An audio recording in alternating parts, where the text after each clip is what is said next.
అంతరంగాన్ని ఇప్పుడు బాగానే ఉంది, మనం తెల్లని వస్త్రం ధరించుకొని వచ్చాం, బాగానే ఉంది. కానీ లోపల పరిస్థితి, లోపల జీవితం, ఇన్నర్ పార్ట్. ఇప్పుడు నేను చెప్తాను, మీరు లోపలికి వెళ్ళగానే ఒకదాని తర్వాత ఒకటి మించి ఉంటుంది కదా. హాల్ కావచ్చు, బెడ్రూమ్కి వెళ్ళగానే ఆ ప్రొఫైల్ లైట్ కావచ్చు, వాల్ డిజైన్స్ కావచ్చు, లేకపోతే ఆ మంచం కావచ్చు, లేకపోతే ఆ కబోర్డ్ వర్క్ కావచ్చు, ఇవన్నీ చూస్తూ ఉంటే అబ్బో వా అనిపిస్తుంది. అందులో నుంచి చిల్డ్రన్ బెడ్రూమ్ తీసుకెళ్ళి వాళ్ళకి సంబంధించిన డిజైన్ వేసి, వాళ్ళకి సంబంధించిన లైట్ వేసి, దానికి మించి ఇది ఉంటుంది కదా. అందులో నుంచి ఆ కిచెన్ తీసుకెళ్తే ఆ పక్కనేమో పెద్ద ఫ్రిడ్జ్, ఆ పక్కనేమో ఆ చెమిని ఉంటుంది, ఆ పక్కనేమో వాటర్ ఫిల్టర్ ఉంటుంది, ఆ పక్కనేమో ఇంకా మిక్సీ ఉంటుంది, ఓవెన్ ఉంటుంది. ఇవన్నీ వా అనిపిస్తుంది కదా, ఒకదానికి ఒకటి మించి ఉన్నట్టు అనిపిస్తుంది కదా. నేను ఎందుకు ఇది చెబుతున్నానంటే, ఇది చెబుతుంటే ఆయన ఆప్ చేశారు దేవుని. ఇదే మెయిన్గా ఇదే మెయిన్. ఏంటి అంటే, ఇది ఎందుకు చెబుతున్నాను అని అంటే, ఒక ఇల్లే ఒకదానికంటే ఒకటి మించి ఉంటే మనం ఏ వైపు చూసినా, బెడ్రూమ్ చూసినా, చిల్డ్రన్ బెడ్రూమ్ చూసినా, కిచెన్ చూసినా, లేకపోతే వాష్ బేసిన్ కూడా వస్తే అది కూడా అందంగా ఉండాలని అంత డిజైన్ చేస్తుంటే, మన జీవితంలో కూడా ఎటువైపు చూసినా వా అన్నట్టే ఉండాలి కదా. ఒకవైపు ఏమో బాగానే ఉండి, ఒకవైపు ఏమో గాని అనే మాట రాకూడదు. ఏంటి గాని అనే మాట వచ్చిందంటే ఉన్నదంతా సున్నా. 2వ రాజుల గ్రంథం 5వ అధ్యాయము మొదటి 2 మాటలో వ్రాయబడింది ఏంటంటే, సిరియా రాజు సైన్యము అధిపతి అయిన నయమానును అను ఒకడు ఉండెను. అతని చేత యెహోవాయే సిరియా దేశంలో జయము కలుగజేసి ఉండెను.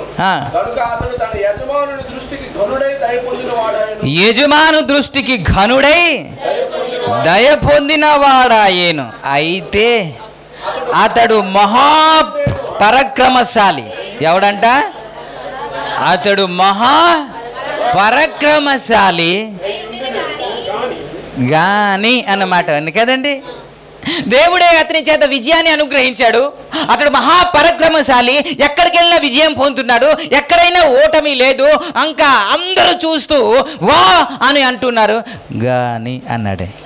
ఏంటి గాని? ఏంటి? కుష్ఠరోగం దేనితో పోల్చబడింది తెలుసా? పాపముతో పోల్చబడింది. అంతా బాగానే ఉంది. ఒక్కొక్కరి గురించి మాట్లాడతాం. ఆమె మంచి అంటే అందరికీ సహాయం చేస్తారండి, కానీ మాటలే కదా. అన్నిట్లో పాల్గొంటారండి, కానీ ప్రతిదానికి అలుగుతారు. అన్ని సేవలో ఉంటారండి, చిన్నదానికే ఫీలింగ్ అంటారు కదా. గాని వస్తుంది కదా కొంతమంది గురించి. గాని వచ్చిందంటే నీవు నేను చేసిందంతా సున్నా అయిపోద్ది. ఇతడు పరాక్రమశాలియే, దేవుడే అతని చేత విజయాన్ని అనుగ్రహించాడు, కానీ కుష్ఠరోగి. 2వ దినవృత్తాంత గ్రంథంలో ఒక మాట ఉంటుంది, 25వ అధ్యాయం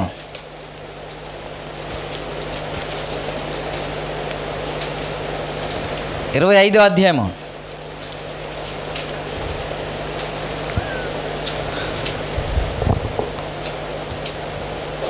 1-2 వచనం చదువుదాం. 25 ఏండ్ల వాడే 29 సంవత్సరంలో యెరూషలేములో ఏలెను. అతని తల్లి యెహోయాదాను. అతడు యెహోవా దృష్టికి యథార్థముగా ప్రవర్తించెను గాని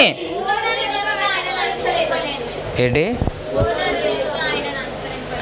అతడు యథార్థంగా ప్రవర్తించాడు, అతనిలో యథార్థత ఉంది, కానీ పూర్ణ హృదయముతో. ఆ 14 వచనములు గాని అనే మాటకి మాట్లాడతాడు. అమధ్య ఏదోమీయులను ఓడించి తిరిగి వచ్చిన తర్వాత అతడు సేయిరు వారి దేవతలను తీసుకుని వచ్చి తనకు దేవతలుగా నిలిపి వాటిని నమస్కరించి ధూపము వేసేను. ఇతడు యథార్థవంతుడే, యథార్థంగానే మాట్లాడతాడు, ఏ తప్పిదము చేయడు, కానీ యెహోవాను మాత్రం హృదయపూర్వకంగా అనుసరించలేదంటండి. గాని అన్న మాట వచ్చింది అంటే మనం ఎంత చేసినా ఎంత చేసినా. మొదటి రాజుల గ్రంథం 16వ అధ్యాయము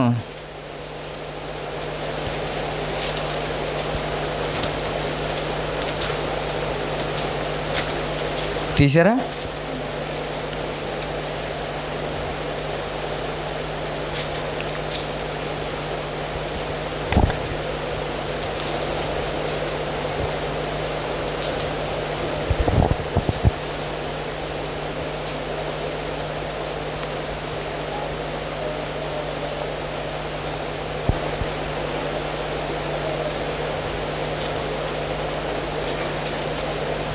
ప్రభునామానికి మహిమ కలుగునుగా.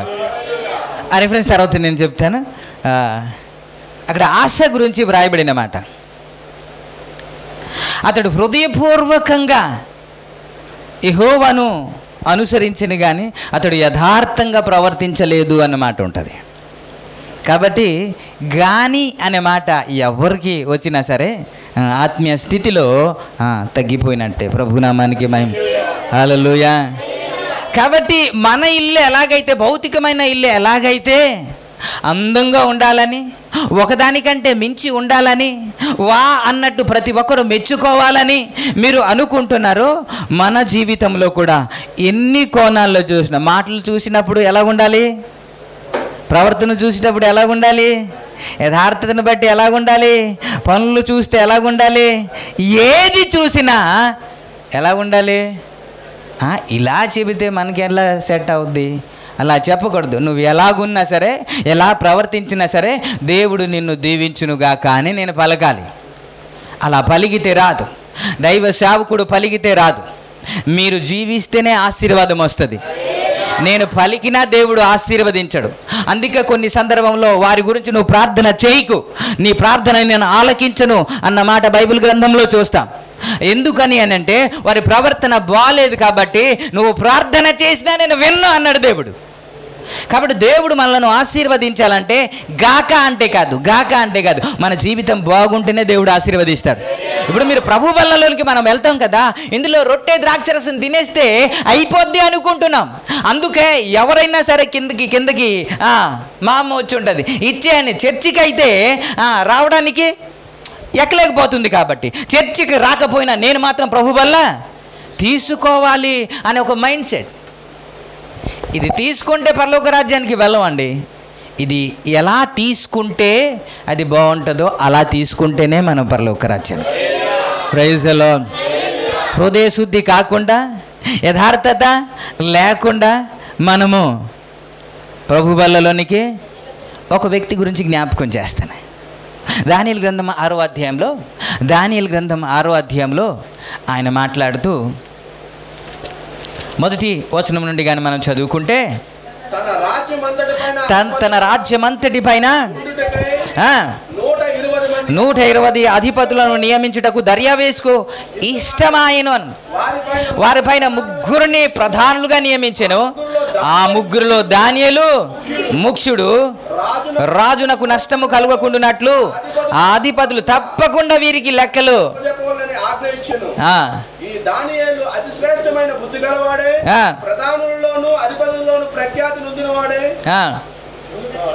రాజ్యమంతటి మీద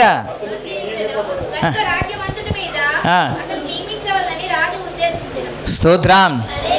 హల్లెలూయా. స్తోత్రం చెప్దాం. మనుషులందరూ గట్టిగా స్తోత్రం చెప్దాం. 120 మందిని నియమించిన తర్వాత అందులో 3 ప్రధానులుగా నియమిస్తే ఆ 3లో ప్రధానుడు ఎవరంటే దానియేలు అంట. మంచి బుద్ధి కలిగిన వ్యక్తి అనేసి ఇక్కడ వ్రాయబడింది కదా. ఈ దానియేలు ఎప్పుడైతే ప్రధానుడిగా చేశారో, ఇప్పుడు మిగతా వాళ్ళు ఉన్నారు కదండి, మిగతా వాళ్ళందరికీ ఇష్టం లేదు.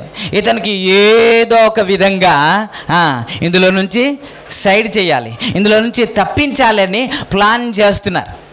మన భాషలో చెప్తే సీసీ కెమెరాలు పెట్టారంట. ఏ లోపమైనా తెలుస్తుందేమో, ఏ తప్పిదమైనా చేస్తాడేమో, ఎవడైనా తిడతాడేమో, ఏ పనులైనా చేయించడానికి నాకు ఎంత ఇస్తారు అని అడుగుతాడేమో. తన ప్రవర్తనలో కానీ, మాటల్లో కానీ, ఉద్దేశంలో కానీ, నడవడికలో కానీ ఏదైనా లోపం దొరికితే ఆ లోపాన్ని బట్టి ఇతన్ని తీసేద్దాం అని శత్రువులు ప్లాన్ చేస్తున్నారు. శత్రువులు నిఘా పెట్టారంట, నిఘా పెట్టారు.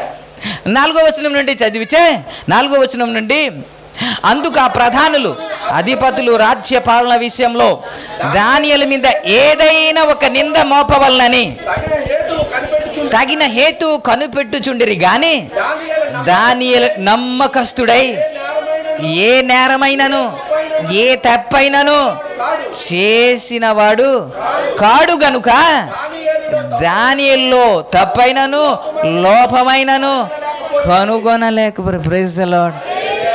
ఎవరు? పాస్టర్ గారు కాదండి, శత్రువులు కనిపెడుతున్నాడు. రవిలో ఏ అయినా లోపమైనా కనబడుతుందేమో అని ప్లాన్ చేసి చూస్తూ ఉంటే ప్రతిరోజు గమనిస్తూ ఉంటే దానియేలంట.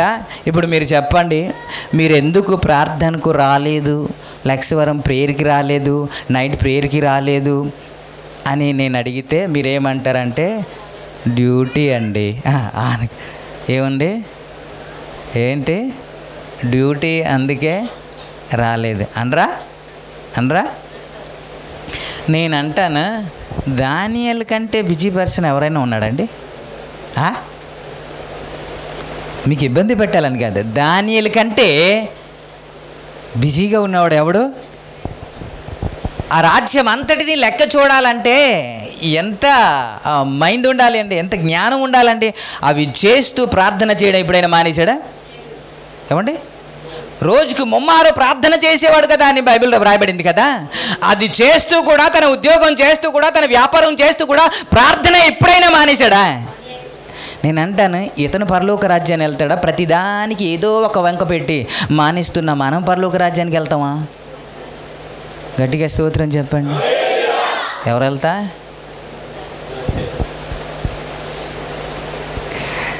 శత్రువులు చూస్తున్నారంట ఏదో ఒక లోపం. ఇప్పుడు మనకే కనిపెట్టారనుకోండి, కనబడదా? ఇట్టే కనబడిపోద్ది కదా. కానీ శత్రువులు చెబుతున్న సాక్ష్యం ఏంటో మీరు 5వ వచనం చదివితే, అందుకు ఆ మనుషులు అతని దేవుని పద్ధతి విషయమందే గాని మరి దేని విషయమంది అతనిలో లోపము కనుగొనలేమన్న. దేవునికి స్తోత్రం చెప్పండి. ఏంటి, ఇలా జీవించేవాడు కూడా ఉన్నాడా? ఒకవేళ మనుషులు అన్నాక చిన్న లోపాలు ఉంటాయండి అని దేవుని దగ్గర మాట్లాడితే దానియేలుని నిలబెట్టి చెప్తాడేమో. దేవునికి స్తోత్రం. అంటే కష్టంలో దేవుని దూషించకుండా ఏడవకుండా ఎలాగుంటారని అంటే యోబును నిలబెడతాడేమో. ఎవరు లేనప్పుడు పాపం చేయకుండా ఎలా ఉంటారండి అంటే యోసేపుని నిలబెడతాడేమో. ఇవన్నీ సాక్ష్యం దేవుడు నిలబెడతాడేమో, మనకి నిలబెట్టి ఇదిగో ఎలా జీవించారు చూడని చెప్తాడేమో దేవుడు. Praise the lord.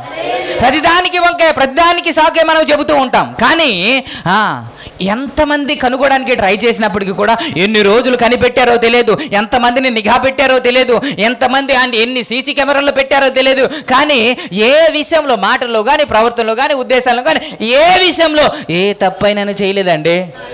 ఎవరు చెబుతున్న సాక్ష్యం? దేవుడు కాదండి, అన్యులే చెబుతున్నారు. ఇతడు దేవుని విషయంలో, దేవుని పద్ధతి విషయంలో తప్ప ఇంకా ఏ విషయంలో లోపము కనబడ. అంటే బయట ఎలాగున్నాడు, లోపల కూడా. బయట ఎటువైపు చూసినా ఎంత అందంగా కనబడుతుందో లోపలికి వెళ్ళి చూస్తే అంతే అందంగా కనబడుతుంది. Praise the Lord. ఇప్పుడు మీ దగ్గరికి వచ్చి మీకు హాల్ బాగుంది, బెడ్రూమ్ బాగుంది, కానీ చిల్డ్రన్ బెడ్రూమ్ అస్సలు బాగోలేదండి అన్నారనుకోండి, ఈ బాగుందంత మైండ్ తీసేసి అచ్చచ్చ అదే బాగోలేదన్నారు అదే అంటారా కదా. మరి మనకి అలాగ అనిపిస్తే అంతా బాగానే ఉంది, ఒక్క విషయంలో తప్పిపోతే దేవుడు బాధపడ్డా? ఈ ఇల్లు దేవుడు నివసించే ఇల్లే కదండి. ఒక్క గొర్రె పిల్ల గురించి పరిగెత్తి వెళ్ళాడు కదా నా యేసయ్య. 99 విడిచిపెట్టి ఆ ఒక్క గొర్రె పిల్ల గురించే కదా. ఇప్పుడు ఎపిసి సంఘంలో ఏ లోపం ఉంది? ఎపిసి సంఘంలో ఏ లోపం ఉంది? ఒక్క ప్రేమ తప్ప ఇంకేం లేదు కదా. ఆ మాట మీరు చదివితే ఒకసారి మీరు చదువుతారా? ప్రకటన గ్రంథము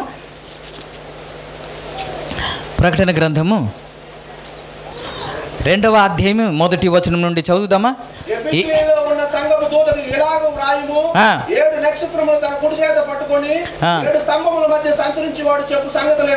నీ క్రియలు నీ కష్టమును నీ సహనమును నేను ఎరుగుదును. నీవు దుష్టులను సహింపలేదనియు అపోస్తులు కాకయే తాము అపోస్తులమని చెప్పుకొని వారిని పరీక్షించి వారు అబద్ధికులని నీవు కనుగొంటివనియు నీవు సహనము కలిగి నా నామం నిమిత్తం భారము భరించి అలయలేదని నేను ఎరుగుదును.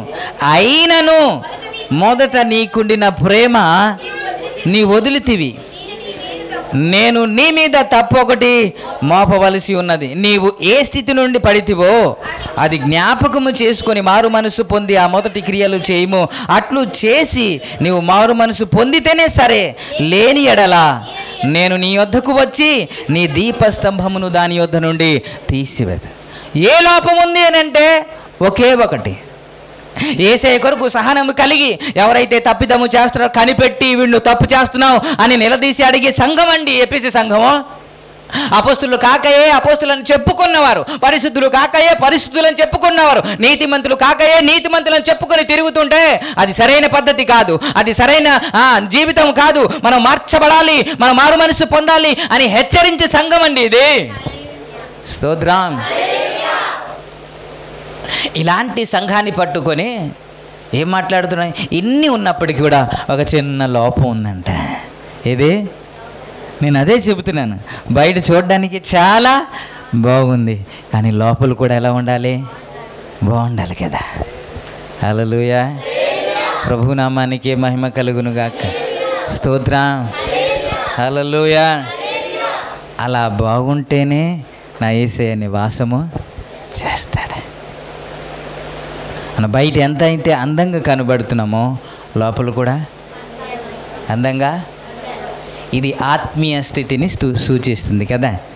ఇది దేవునికి మనకు సత్సంబంధం ఆ విధంగా మనం జీవించగలిగితే, అలా విధంగా యథార్థంగా జీవించగలిగితే ఖచ్చితంగా ఇందులో వెళ్ళడానికి మనమే అర్హులం. Praise the lord. ఇంతసేపు దేవుని వాక్యం చెప్పాను.